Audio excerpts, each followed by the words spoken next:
Hello and welcome to Quantum Conversations with Sarah Kleiner and Carrie Bennett. We are so excited about this new podcast. We are going to talk all about quantum health from more of the female viewpoint, but just the average person's viewpoint to make this information accessible so that you can start to implement it in your daily life. I'm going to be broadcasting this on my YouTube channel as well as my podcast for the first 4 episodes, but I really want to encourage you to go and follow us on the podcast app as well as the brand new YouTube channel where we're going to be posting these videos every single week. So the first 4 episodes, if you're seeing this introduction, make sure you head on over to the Quantum Conversations YouTube channel as well as the Quantum Conversations audio only podcast so you can follow the new episodes after these first 4 are published on my channel, the Sarah Kleiner Wellness YouTube channel, and the Evolving Wellness podcast. Those will be linked for you down in the show notes. I also want to let you know I'm posting in the show notes my free guides to building your perfect quantum day, as well as Carrie's free guides. She's got some amazing guides and resources, my courses, as well as Carrie's courses. If you want to dive deeper with any of this information, definitely get those free guides, mine and Carrie's, and check out our courses as well. I hope that you enjoy this episode and have a fantastic day. Hello, everybody. Welcome back to Quantum Conversations. And today we're going to talk all about easy water. And that's not the water that you're drinking, right, Carrie? Correct. There is potentially some easy in this water, but we're talking about the water that lives in our bodies. Yeah. And I feel like Carrie is probably I feel like she's one of the world's experts on this. It's I really do. You're the person how'd that happen? I don't know. Well, you've really done a good job of like looking at all of the different research, like Dr. Gerald Pollack and, just some of these more esoteric studies about water and pulling it together in a way that I think the everyday person can understand. But when we start talking about this topic, the first question that they ask is, okay, well, what do I drink? And I don't know, Carrie, how do you break that down for people when they have that question? I always say that the water we drink is way less important than the water we make. Yeah. Because I don't think people realize that our body, we're basically all our cells are trying to do is produce water, and then we recycle that water that we produce. And it's a massive quantity of water, actually, that we're continually like transforming water into one substance back into water. It's like, it's pretty amazing, actually, if you kind of look at it through the lens of my body is just really trying to always have appropriate water being produced.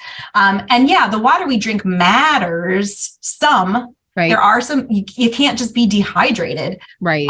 But it's way more important to tend to the water that is made inside of our cells. And that has some really, really special properties. When it's done efficiently, it's a signal of mitochondrial health. And when it becomes this exclusion zone water, it's a really cool thing to talk about in terms of what that can do for us. Exactly. So first of all, we have this whole thing of like our bodies are 70% water. It actually changes throughout our lifetime. We're more water, maybe like 80% when we're babies. And then as we get older, we have less and less and less water. But then there's this other thing that people say is that we're 99% water molecule. So what is it actually? And how can we break that down and make it a little bit more understandable? Sure. Yeah. It's talking about 2 different things. It's looking at water as a percentage of our total mass, if you will, versus water by molecular count. So by mass, yeah, we're about 70% water, right? Our tissues are full of water, we have more watery tissues such as muscle compared to body fat. There's less water. It's why you can do something like a bioimpedance test for body fat, because you can see that there's different water hydration status throughout different parts of the body. You can kind of sort out the body tissues based on that. But by molecular count, because water is such a tiny molecule, it's H2O, such a tiny molecule that if I were to line up in a row all of the molecules in my body, 99 of them would be water, 1 of them would be something else. Let's say it would be a glucose, right? And so that's why we can say 99 out of every 100 molecules in the body is water, because water is so small and it really basically, it surrounds every single molecule, every cell, every tissue, every protein, that it really does make up the majority of who we are. Right. And our body, like you said, it does make water. The mitochondria make water. And you said it's kind of a recycling process. Maybe for anyone listening, they're like, what the heck does that mean? Well, there's less. I'll talk about the recycling aspect of it in a little bit, because I actually see that with various, like the reason why the body produces inflammation, actually, I think is to produce water in a given tissue. But what the mitochondria do, and I think more and more people are getting really in tune with mitochondrial health, but most of us go back to, I heard about the mitochondria in the 7th grade, and I know it's the powerhouse of the cell because it makes energy. And then, if someone takes it a step further, they say, it makes ATP, and ATP is the energy source, energy currency of the body. And if we make enough ATP, all is well. And if we make less ATP, that's bad. And what that fails to mention is that ATP is only one product that the mitochondria produce. Another thing they make right before they make ATP at step 5, they make water at step 4. And so by step, I mean, like, there's these they're called proteins, right? And it's called the electron transport chain. And so very deep inside of the mitochondria, there's this folded membrane, and in the folded membrane are these proteins of the electron transport chain. And their whole entire job is to funnel electrons through different steps. And the job then is at step 4 for those electrons to flow through. Oxygen flows through, and oxygen combines with hydrogen to make water. So step 4 produces water inside of the mitochondria. That water doesn't necessarily just stay inside of the mitochondria. That water can move about throughout the cell. And so that water inside of the mitochondria that's made in the mitochondria really becomes our intracellular source of hydration, our intracellular water status. So yes, some of the water we drink can eventually make its way into the cell, but the majority of the water inside of our cells is made in the mitochondria. And once it's made, it then becomes this exclusion zone water that Sarah and I are going to talk about. So moving things through the electron transport chain, that's basically like energy sources, right? Those electrons that go through. So that could be light, that could be grounding, that could be food. And basically we're letting those things go through the electron transport chain. And then at the 4th protein is where water is made. Am I correct in that? Yeah, that's correct. I think traditional medical textbooks or biology textbooks would say that we only get electrons from food. Right. But I do believe that because of what I know about how the water in our body behaves, we have to be able to funnel electrons from earthing, from piezoelectric movement. So from the fact that our body makes electrons through movement, through sunlight exposure as well. I think all of those can contribute to that electron flow through the mitochondria. Got it. So that's why we call it the electron transport chain, not the calorie transport chain, right? Or the carbohydrate transport chain, or the fat transport chain, or all the macronutrient wars that we hear about a lot. Oh, yeah. Because it all boils down to our body's ability to make this water. And when our mitochondria become inefficient, those respiratory proteins, they spread further apart. It makes it harder for electrons to tunnel. So if we have inefficient mitochondria, then our body is not going to be able to make as much intracellular water or enough, right? And that's kind of where, there's a big plane going overhead. And that's kind of where a lot of our internal cellular hydration issues begin to stem from, right? Is this inefficient energy production within the mitochondria. Yeah, you get this breakdown. It becomes a vicious cycle because electrons in quantum physics, and don't be intimidated because none of us knew quantum physics up until, we started studying this stuff, right? So it's like, but in quantum physics, electrons only like to move so far. It's called tunneling. And so it just so happens that the electron transport chain has its proteins spaced out in a very short distance so that electrons can efficiently tunnel from step to step to step and not get lost, because a lost electron is going to interact with things like oxygen in the environment and create a reactive oxygen species, or nitrogen and create a reactive nitrogen species. That's also known as inflammation or oxidative stress. We call it different names. And so what happens is there are certain things that we do just in a modern lifestyle that causes those respiratory proteins to spread out farther and farther and farther. And as they spread out, we are more likely to lose electrons. As we lose more electrons, we're going to create more reactive oxidative stress or damage, so more inflammation in the cell. We're also likely those electrons are going to damage the mitochondrial membranes themselves, right? Which can create further mitochondrial dysfunction. It can damage the DNA that the mitochondria have, because mitochondria have their own DNA that's outside of the DNA found in the nucleus. So that's going to create more issues as well.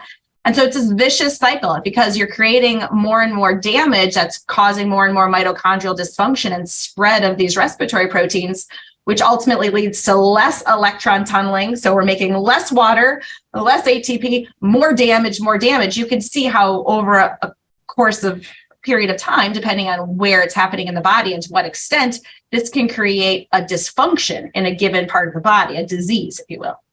Yep, exactly. And a lot of diseases really start with this loss of intracellular water, right? Yeah, in one of my podcast interviews that I did when I was hosting my own podcast was with Dr. Gerald Pollack, who, for those of you who don't know, he is a researcher who really has popularized the topic of exclusion zone water, or we call it EZ water. And my specific question to him was, well, what about a cancerous, like one of the most dysfunctional cells, in my opinion, is a cancer cell. What about cancer cells, Dr. Pollack? What type of exclusion zone water status do they have? And he's said that there's some really prominent evidence to show that cancer cells are very deficient in exclusion zone water, which makes perfect sense, because as a cell reverts to a cancerous metabolism, the mitochondria are no longer in charge of electron flow. You go from what's called oxidative phosphorylation, or electron flow to combine with oxygen in the mitochondria to make water, to what's called glycolysis, which happens in the cytosol, or the water of the cell. So you're making way less exclusion zone water through that process. So hence why, or making way less water through that process. So hence why a cancer cell is going to have way less exclusion zone water. It's going to become acidic. For all intents and purposes, exclusion zone water is an alkaline source of water. So yeah, that's just one example, probably one of the most extreme cases of a disease in a tissue, and it's directly tied to mitochondrial dysfunction and a lack of exclusion zone water. Yes, exactly. So this is why Carrie and I kind of harp on this whole topic of easy water and really want you guys to understand it, because once we start having this issue, it's not necessarily, diet can definitely play a part in this, but I think we overemphasize nutrition. And so many of us kind of in this space have gotten to the point where we're like, yeah, that's a signal that we need to pay attention to. But if we're not paying attention to our water inside the body, then we're really missing the boat, because a lot of health, I think it stems around water and our bodies. It's kind of it has to do with the communication network of the body as well, right? Oh, 100%. I think this would be a great time to go into what exclusion zone water does for us, what easy water does for us inside of the cell. And so to make that statement first is, number one, you have to recognize that the cell is packed full of stuff. There's the nucleus, there's organelles like the mitochondria, the lysosomes, the ribosomes. There's this architecture inside of the cell called the cytoskeleton. There's enzymes and proteins and other molecules inside of the cell. So the cell is very much a very densely packed space. And surrounding every single thing that I just mentioned, it are layers of exclusion zone water, the specific type of water. So nothing is really touching except through the water layers, except through these exclusion zone water layers. And so when exclusion zone water will naturally form around any hydrophilic surface, and hydrophilic is just a fancy way of saying water-loving surface.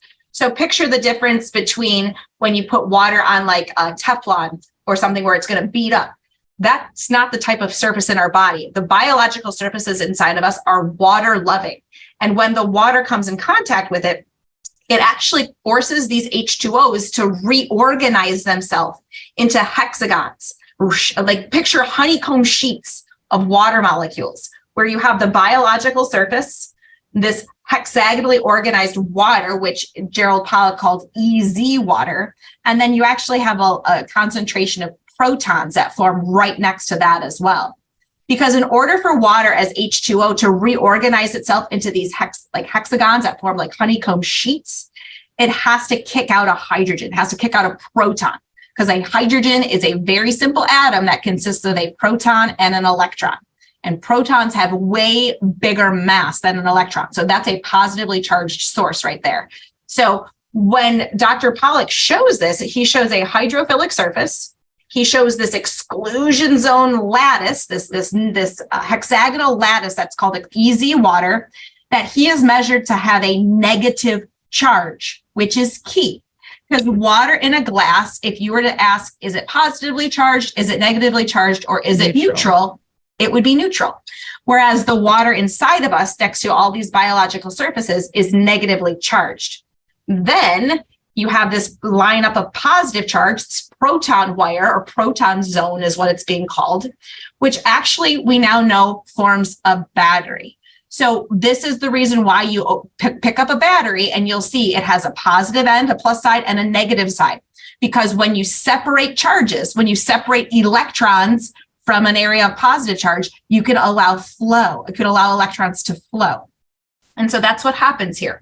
We actually now know, based on Dr. Pollack's research, that you can have potential energy. He was able to put a tiny little electrode in the exclusion zone water that's negatively charged, a tiny little electrode, which picture like almost like little needles, if you will, that can measure voltage. He put a tiny little electrode in the positively charged zone, and it was connected to a light bulb, and it lit up a light bulb.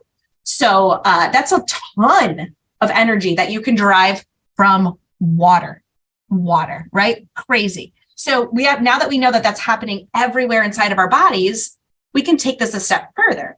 And we can say, okay, well, Sarah, I've heard that the inside of my body needs to have a negative charge, or cells do better when they're alkaline. Alkaline is just a measurement of the concentration of hydrogen, right? Yeah. Which is acidic. So if we already said that exclusion zone water is negatively charged, it's the presence of adequate amounts of exclusion zone water inside of the cell that dictate a healthy cellular pH or a healthy cellular voltage.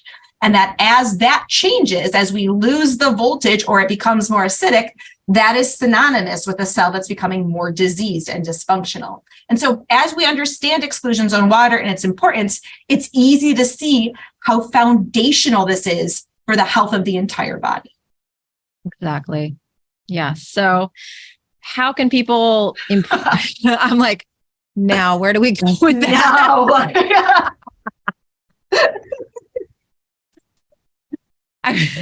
What question? After hearing that little dialogue, what question would someone have, Sarah? I know, that's what I'm trying to, I'm like, okay, I get it. But today, because it's something that I've kind of really studied and tried to understand for myself and my clients, it's like, they're eating this perfect diet, they're trying to do all the right things, but at some point you think, is there an intracellular water issue going on here that's causing things? So how would someone know if they had this sort of a thing, an issue going on within their body? Oh, that's a great question. Yeah. Well, number one, clinically, anyone who's been diagnosed with any condition, by definition, has dysfunctional mitochondria, meaning they're very likely not making adequate amounts of exclusion zone water or making adequate amount of water, and also probably overproducing these reactive oxygen species, so driving up inflammation as well.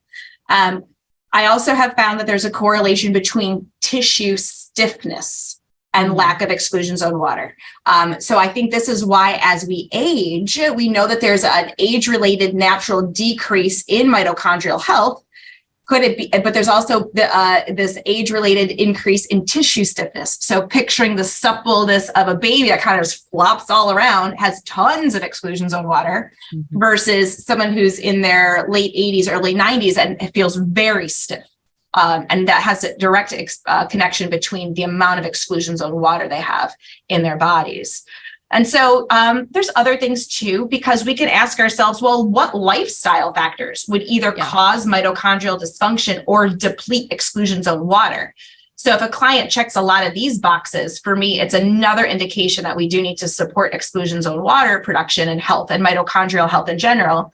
And that would be things like Do you live or work in a high non-native EMF environment? Because that not only creates mitochondrial dysfunction, but it also drives up reactive oxygen inflammation, reactive oxygen species. Do you ever get outside and get your full body sun exposure? And if people don't, another indication to me that they're likely depleted in exclusion zone water.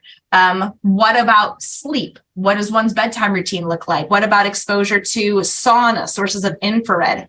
There's a lot of things that could dictate to me if someone has adequate mitochondrial health and adequate exclusion zone water. Got it. So yeah, that's going to be the next question for people is the non-native EMF exposure. How is that a problem for our exclusion zone water? What does that have to do with anything? Yeah, that's a multifold question because number one, Dr. Paul, did show, right, that when cells are exposed to non-native EMFs, they flood calcium inside of them. And one of the things that happens when calcium floods into the inside of the cell, it forces the mitochondria to start to sequester that calcium. Mm-hmm. And so that's not a typical job that the mitochondria want to do. Mitochondria, that's like a backup, right? The endoplasmic reticulum is another organelle that's supposed to sequester the calcium for us. And when it's overburdened, because we got calcium flooding in all the time, because calcium is positively charged. It's a 2+, right? It's a positively charged ion. And so we want to have a net negative charge inside of the cell, which is why the cell is really particular about what ions it lets in versus what ions it has concentrated on the outside of the cell. And when that gets thrown off, the mitochondria have to sequester the calcium, and the mitochondria can revert into something called a cell danger response, where it's almost like they're just trying to calm the chaos and they can't have appropriate flow of electrons to create the water and the ATP. Then as that calcium continues to leak into the cell, it significantly increases the production of two really damaging inflammatory molecules, peroxynitrite and the hydroxyl radical, which are reactive oxygen and reactive nitrogen species that, again, are inflammation. That's really, they can really damage a lot of what's happening inside of the cell. And again, it becomes a vicious cycle. Those oxidative molecules are going to start to damage the mitochondria even more. The mitochondria are going to become more dysfunctional. They're going to try to continue to sequester the calcium. And at some point, all hell breaks loose and it just becomes this vicious cycle and a very dysfunctional cellular metabolism. Exactly. And then also, didn't Dr. Pollack have some research in his lab that basically showed like a 15 to 20% decrease in exclusion zone water when exposed to Wi-Fi, right? Yeah, he absolutely did. But you want to know what's interesting, Sarah? And I don't know if he had to pull this because his funding from his lab was getting removed. I think it was, but I can't find that study on search engines anymore. Oh, wow. And so I screenshotted it. I think I still have those screenshots, but it was a very blatant 15 to 20% decrease in exclusion zone water due to Wi-Fi radiation. And not only that, it was a very chaotic organization. Like the water wouldn't even organize itself coherently, which when water organizes itself into certain geometric patterns, that's called coherent. And when it doesn't, that's chaotic. And that's, again, not a good thing for the body either. So yeah, I got to see if I can do it again. There's several studies I've tried to find again just throughout my career especially over the course of the past few years that I cannot find anymore. All of a sudden, there's a lot of studies missing, especially when we're talking about these topics like Wi-Fi, 5G, non-native EMF, all that stuff. It seems like a lot more data just is not there. The studies are not there anymore. And so get this too. This is kind of a side topic, but in one of my previous Q&As today, one of the participants brought up the fact that a colleague, he's in our space, Dr. Vincent Esposito, he's a chiropractor, posted a video of a woman talking about research relating to sunlight and skin cancer and how she said that the research is really not conclusive at all. If anything, sunlight prevents cancer. And Instagram labeled it as misinformation. Oh yeah, I believe that in a heartbeat. But now we're starting to get to sunlight, right? COVID was one thing. I had a post like that. Vaccine. Well, I had a post like that, like, I don't know, probably in October of last year, where I was talking about the fact that there were not really a lot of studies available or any studies that I could even find that showed the sunlight was responsible for skin cancer, that it was all, and I said in the post, these studies were all done on narrowband UV lamps, right? Mm-hmm. And then I got a warning and was told that my account was at risk because I was posting misinformation. I got a big warning for that. And they were like, you need to delete this post, or you're going to be at risk for having your account taken down, this, that, and the other. And I'm like, really? Because I'm just stating something that's not really, it's verifiable. Like, because that day I posted, I had tons of people messaging me like, well, what about this study? I'm like, that's not a study that was done on the sun. Like this, what about this study? I'm like, again, not one that was done on sunlight and humans. But here's the thing, because it's really easy to look at a headline or even a conclusion. Like you look at the title of a study. Right. UV light causes DNA mutations. And then you die. Study done. Right. I think that's an important topic, because then you actually have to go into the methods. What source of UV light did they use? Typically 99 times out of 100, or 100 times out of 100, frankly, it's going to be an artificial source of just a small bit of UV light. It's like what's called like an arc lamp is a typical one that they use. And then typically it's done on mice who are nocturnal. Hairless mice are one of the most studied. I don't want us to get censored here, but hairless mice and UV. Right. Yeah. No shit, Sherlock. If I'm going to go ahead and shine intense UV light on a hairless mouse, it can cause some challenges and some issues, right? Exactly. Yeah. That's the thing. Like they just read the headline of the study. They don't actually read who it was done on, how it was done, any of this stuff. And so, who funded it. And you actually can read the whole entire study and you come up with the conclusion of what you've assimilated from reading it. And then the concluding sentence says, so as you can see, it's possible that sunlight can cause skin cancer. And you're like, you just proved the exact opposite. But somehow. Because they don't want to get their funding pulled, or they don't want to rock any boats or cause any issues. Right. And the thing that people don't realize is like, I'm sitting out here and I'm not just getting UVB, I'm getting all the other spectrums, red, infrared, like all this stuff, infrared, which is like 42%. It's not just UV or UVB. It's exactly it. That's not how it works, because these other spectrums that are available actually can offer some protection from, like a natural protection from that strong UVB. And then if you've seen sun in sequential order, your body has this ability to kind of create a protective mechanism of the hormonal cascade in your body as well, so that your skin is more prepped to receive these. So they're doing these studies on hairless mice in a lab. There's probably some blue light overhead as well, in a lab.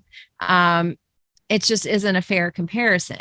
Now, we always have to say, we're not telling anyone to go and just like fry in the middle of the day in the sun. Because that's the other thing. Whenever you talk about these like studies with the sun, people freak out and they're like, oh, well, I have this blah, blah, blah problem. I'm like, no, you're missing what we're trying to say here. Yeah. You're missing the point. Missing the nuance. There is tons of nuance to this. Yeah. And it's this idea that we were designed in so many ways to receive the sunlight and use it for health purposes. Right. And it's our behavior and of how we've been applying sunlight or not applying sunlight. That's the issue. It's a human behavioral issue. It's not that the sun is inherently evil to us by any means, but that's how it's being treated. Sun bad, must avoid, as opposed to, wow, how crazy that we've evolved such horrible lifestyles that have divorced us from our exposure to the light and blocked the signaling through the eyes with sunglasses and changed the signaling through the skin with sunscreen and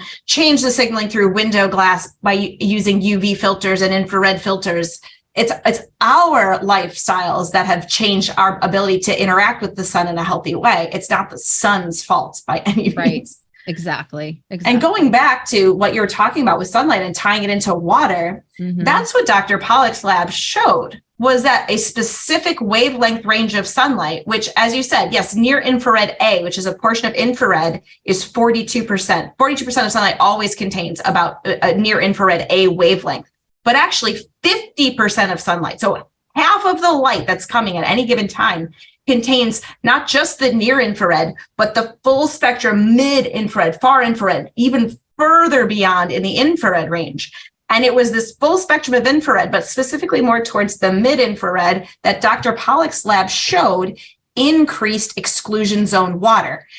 It legitimately, you could shine a source of infrared onto the exclusion zone water, and it can be done in a lab. You have a surface that mimics a biological surface. You see this exclusion zone form. You see what's called the bulk water. That's not the exclusion zone water form. And you can show when you shine a source of infrared that this all of a sudden grows bigger, fourfold bigger. So what that tells me is that our modern indoor living also depletes us of infrared light exposure because modern window glass blocks it. Modern lighting doesn't have it. So we were designed to be in that infrared, in those infrared wavelengths of light to maintain adequate exclusion zone water inside of our bodies as well. And so it's another thing that I always ask my clients. I always say, like, how much time do you get outside? What's your infrared exposure? And I have to sometimes coach, right? It could be sauna. It could be a red light therapy panel. It could be movement that generates heat. It could be a hot bath or a hot shower, right? There's a lot of ways we can expose ourselves to infrared. But if we're not getting them regularly, we can be very depleted of exclusion zone water because that battery shrinks as we are indoors, creating more mitochondrial dysfunction. And we're never recharging that exclusion zone water with infrared light. Yeah. And, the more skin you could expose to sun when you're doing it in a safe way, correct, the better. But for us to get the infrared light, do we have to be naked outdoors? Like, what's a practical way people can do this? Do they have to be in direct sunlight? Can they be in the shade? Like, how does that actually work? Yeah, I mean, I do feel like there is ambient absorption because another word for infrared is heat. Yes. Now, not all infrared light is like that. Do we feel as heat? So, for example, if I shine a red light therapy panel on me within the infrared spectrum, I'm not going to feel this big blast of heat like I would feel from a sauna, right? Walking into a sauna. Right. And they both contain infrared. It's just different wavelength ranges. And so, yeah, you can be on a hot summer day in Atlanta, right? You could be outside and you could be soaking up lots of infrared. But I do feel like to get even bigger benefit of it, there is something to be said about having some direct contact with your skin in the natural light, full spectrum, in order to soak it in deeper. Yeah, so I mean that's one way to do it, right? But absolutely, sit in the shade, right? If you have any concerns whatsoever about the light being a health challenge, sit in the shade and you're still going to get a massive benefit. Awesome. Yeah, I know people are going to ask that because people are still cautious about the sun. Sure. And I was too, frankly, right up until 7 or 8, 10 years ago, I was the sunscreen and sunglasses. Yeah, absolutely. Yeah. So I get it, but I also know how I felt back then when I was having very little sun exposure to how I feel now, having a very good amount of sun exposure within my body's personal limits, which I'm very aware of, right? Because I've therapeutically slowly adapted my body to more and more and more.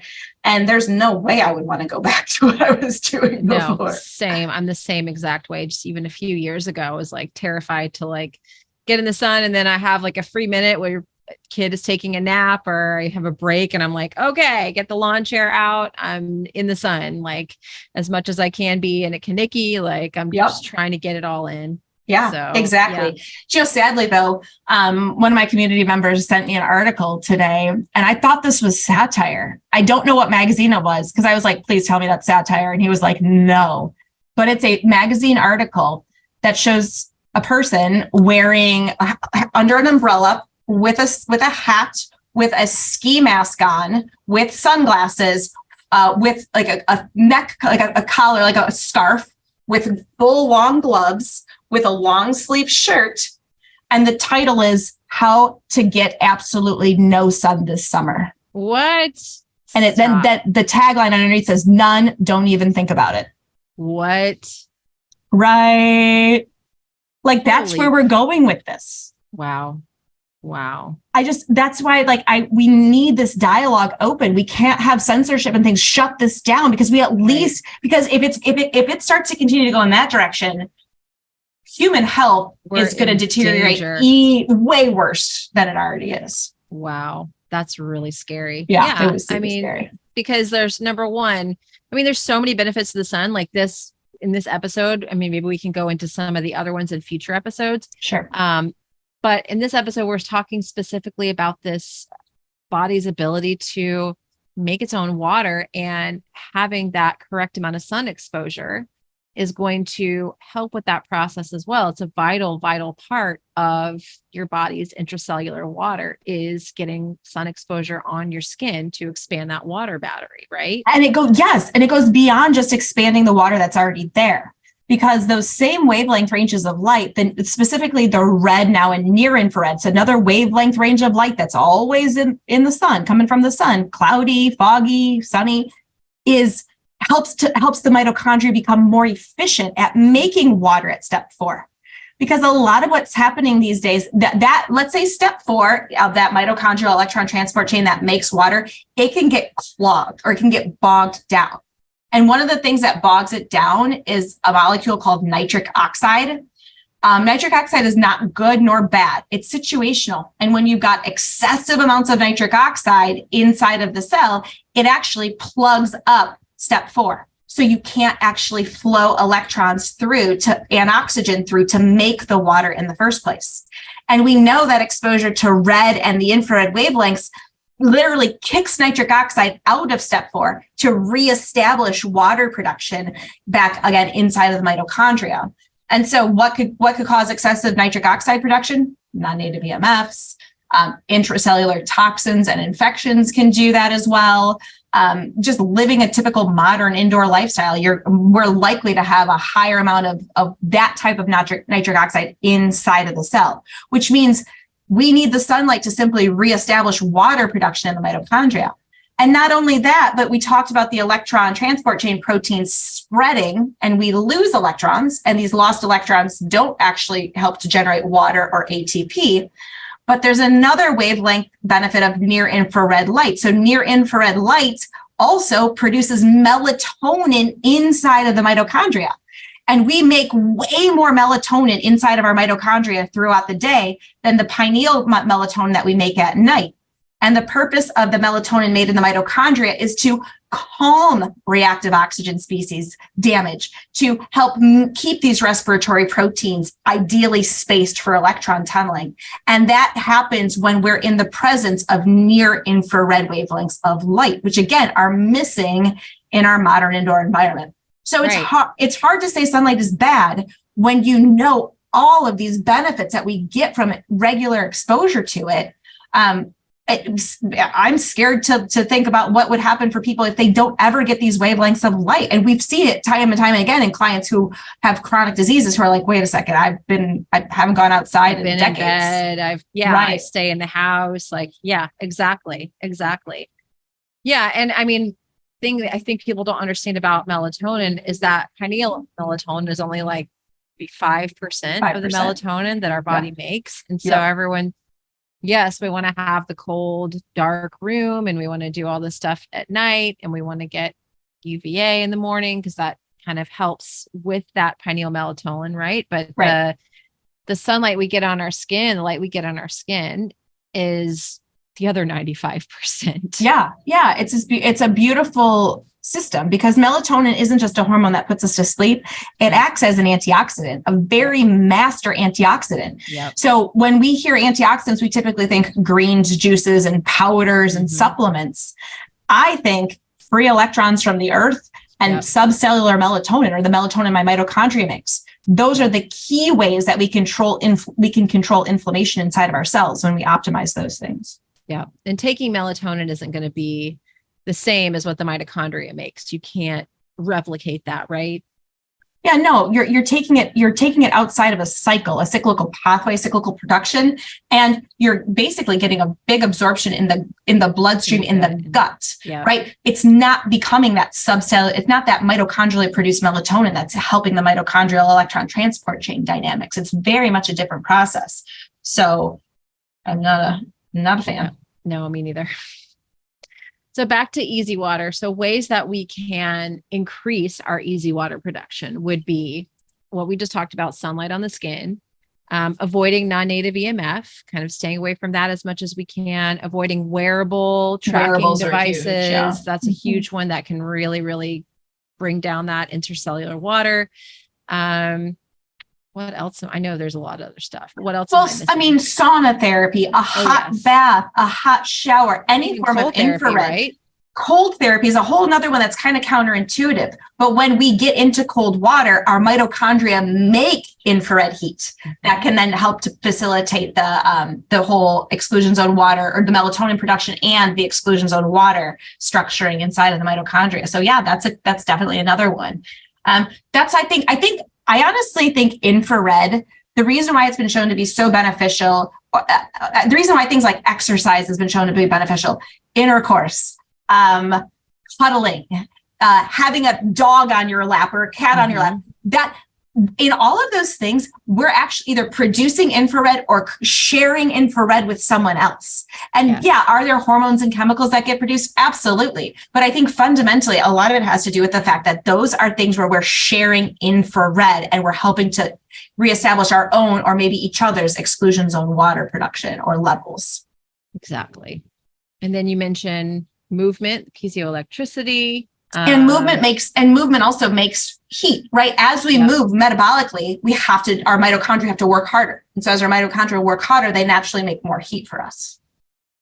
And I know the question everyone's going to have is, how does the water that I drink actually play into this process? How important is it in the grand scheme of things? And then what kind of water should I drink? Well, if you were talking to Dr. Boros, he would say very little, right? Who is a preeminent researcher when it comes to deuterium and mitochondria. He's a way bigger believer that the water he coaches his mitochondria to make is way more important than what he drinks. But that being said, right, everyone, people are going to hate this. Everyone is unique. I have to ask myself, how much is this client going through fat burning or beta oxidation? Can they actually metabolize electrons found in fat and funnel them through the mitochondria? Because the fat is such a dense source of electrons that if you can burn fat efficiently, you can make a lot more intracellular water, a lot more ATP, like you can 4 times the amount, as opposed to if you burn glucose or if you're a sugar burner. So that's where I have to ask a couple of questions with a client, like, well, tell me about your meal spacing. What are things that you like to eat? How stressed out are you? What's your type of exercise do you like to do? And if someone tells me they like to fuel their metabolism every 2 to 3 hours with granola bars and energy balls, and they like to do their training for a marathon, and they have a very stressful job, they are a sugar burner. And so there's someone who actually needs to drink really good quality water, because guarantee their mitochondria aren't making it. So drinking water for them, and they work in a high non-native EMF office environment, right? That's someone who I say you need to drink a ton of good quality water to simply, as we're supporting your mitochondria in becoming healthier producers of their own water themselves. Got it. And then when it comes to drinking water, everyone's going to ask, you know, the questions. The question, what type of water? Can I drink RO water? Can I drink alkaline water, distilled water? What's the best water to drink? Okay. Yeah. I mean, great questions. And I really love Jen Isabel Friend's answer for a couple of these, right? She's a beautiful water lover on this planet, doing great work regards to water. And step one, and I agree with all of her steps, but what step one, we have to drink clean water. And what she says is either you filter your water or you become the filter. And these days we know that water contains so much, has the potential for so many toxins, from heavy metals to fluoride to chlorine to endocrine disrupting pharmaceuticals. We really want to make sure we're filtering our water. So can RO, a reverse osmosis system, filter our water? Absolutely. Can distillation filter the water? Absolutely. Are there certain gravity devices that can filter the water pretty well, like Berkey? Yeah, absolutely. Step one, do the best you can with filtering your water. And you know, Sarah, for these videos, we should just link your and my product recommendation guides. Yeah, because absolutely. We definitely vetted. I I've vetted so many things, right? My husband's like, what are you spending money on? So I have all of my recommendations from which pitchers I like to countertop systems to whole house. And so get a filter. I do like to make sure that, and a lot of people will disagree with this, but I want my water to be remineralized. Yeah. When minerals are in the water, minerals are hydrophilic surfaces. They create their own little exclusion zones around them. And we're mineral rich bodies. I find the majority of people are not vitamin deficient. They're mineral deficient. Mm-hmm. Stress depletes minerals like nobody's business. So I like to have minerals added to my water. So I will use something like a quinton mineral, or I'll have clients make a Sole, which is basically, it's SOLE. You can look that up, but it's basically a solution of water with as much salt, good quality salt, as you can dissolve in it as is humanly possible. This, I use gray Celtic sea salt. And then you would then add just a few drops. You don't have to make your water taste insanely salty, but you do want to make sure that you have added some minerals back into your water.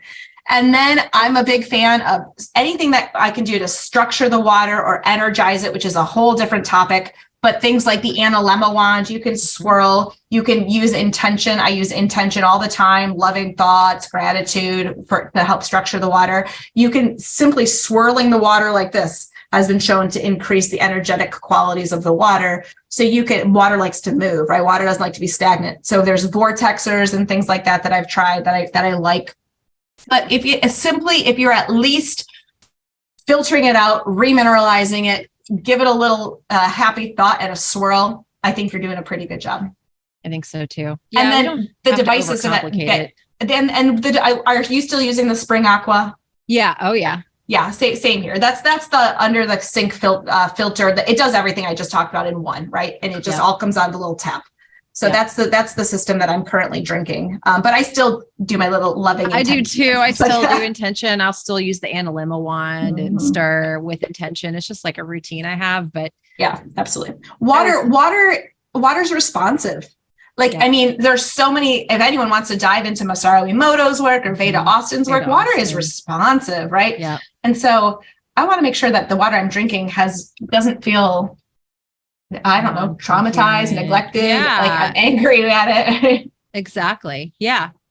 Yeah. It's funny. I had someone reach out to me on Instagram and say, I love your content and it's so great, but you're really, really wrong about the ability to influence, your bulk water.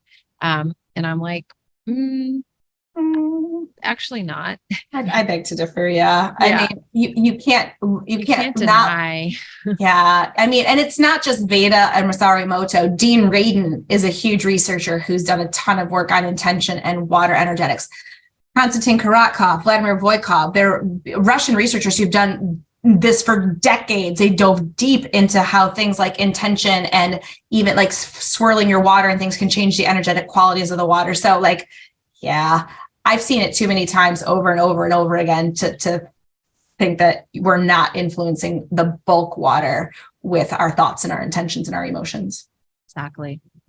Well, anything else you want to add to this water conversation, Carrie, at all? One last thing, Sarah, because we talked about putting loving thoughts and an intention and gratitude into the water we drink. Yes. But I also think we have to have beautiful self-talk, maybe even our own little mantra, even if you don't truly believe it, because what we say in our thoughts and sometimes what we say aloud at ourselves, I hate my thighs, I hate that, that it can change the structure of the water inside of us in a not a good way, right? Yep. So when in doubt, surround yourself with people and your own thoughts that are loving and express gratitude and bring joy. Fear and hatred and anger are really, really destructive of the water networks of our bodies. So I can't underestimate how important that is. But again, we'll probably be called out for being woo as heck, but I can't underestimate how important that is. Yeah. I mean, the conversation I did with Veda Austin on my podcast is like 2.5 hours long. We split it into 2 episodes, but once you watch that and you kind of see what she's doing and the fact that she's repeating it with people, it's not just her doing it, it's being repeated all over the world. And that ability to affect the water. You can't look at, and knowing how much water is in your body, you can't look at your thoughts and the way that you speak and those you can't look at that stuff the same way again. And, there's been Joe Dispenza and Louise Hay and like all these people that really talk about this power of manifesting and how your words, they have so much weight and your intentions have so much weight. And I feel like it comes down to this aspect of the water inside of your body 100%. When we're looking at those types of things, because when you say that to someone, and I used to think that's kind of like woo and it's stupid. And like, I was super skeptical until I started putting these practices into my own life, seeing things actually happen. And I'm like, wait a second, I think that was that manifesting and that those intentions I've been putting out there. And then now kind of full circle, seeing this work around water and understanding how it works in your body. It's like, wow, this is all so much more connected than I think anybody really knows. That's kind of not in this weird, nerdy quantum space that we're in. Right. Yeah. And it's why, Sarah, it's why I've chosen to really distance myself from people who are negative and really, I mean, I've made a very conscious effort of distancing myself from social media that's around negativity, from news sources that are just pushing fear and negativity, from even family members who, we all have those family members who are kind of more towards the Debbie Downer side of things, right? It's just like, okay, like I have a limit and I know that I don't want to, go over that because I understand the importance. And I'm not saying that I'm rah, life is great all the time. I express my emotions as well, but I do what I can to try to minimize my exposure to those sorts of things. Agreed. 100%. Awesome. Well, I think that's a great place to wrap it. And thank you guys for listening to today's episode.